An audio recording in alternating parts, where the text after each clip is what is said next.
కాంగ్రెస్ ప్రభుత్వం బీసీలను నమ్మించి మోసం చేసిందని BC JAC chairman MP R Krishnaiah అన్నారు. చట్టబద్దంగా బీసీలకు 42% రిజర్వేషన్లు కల్పిస్తామని చెప్పి ఇప్పుడు పార్టీ పరంగా ఇస్తామనడం దుర్మార్గమని ఆగ్రహం వ్యక్తం చేశారు. స్థానిక సంస్థల ఎన్నికలపై సీఎం రేవంత్ పునరాలోచన చేయాలని సూచించారు.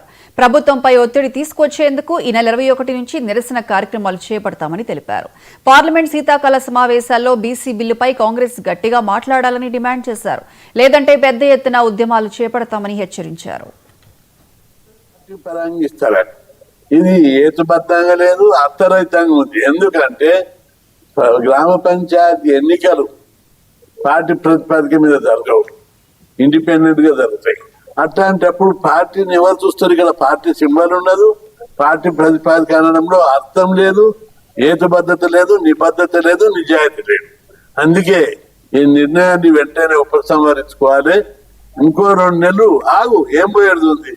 ఎందుకు ఆగాలన్నా కూడా మేము సరైన కారణాలు చెప్తున్నాం. ఎందుకంటే ముఖ్యమంత్రి ఏమంటుండు, మార్చి లోపల ఎన్నికలు జరపకపోతే 3,000 కోట్లు లాస్ అవుతాయి. కేంద్ర ప్రభుత్వం ఇచ్చే 3,000 కోట్లు. మేము దీన్ని చెప్తున్నాం. మార్చి ఎప్పుడున్నది? మార్చి 31, 4 నెలలు ఉంది. ఇప్పుడు ఈ హైకోర్టులో కేసు ఉంది, అది గెలుస్తాం. మేము గెలిచి చూపెడతాం. మహారాష్ట్ర కాదు, మధ్యప్రదేశ్ కాదు, ఉత్తరప్రదేశ్ కాదు, తెలంగాణ గడ్డ. ఇక్కడ పుట్టిన తెలంగాణ గడ్డ మీద ప్రతి బిడ్డ పులిబిడ్డ పార్టీ పరంగా ఇస్తారని. ఇది హేతుబద్ధంగా లేదు, అర్థరహితంగా ఉంది. ఎందుకంటే గ్రామ పంచాయతీ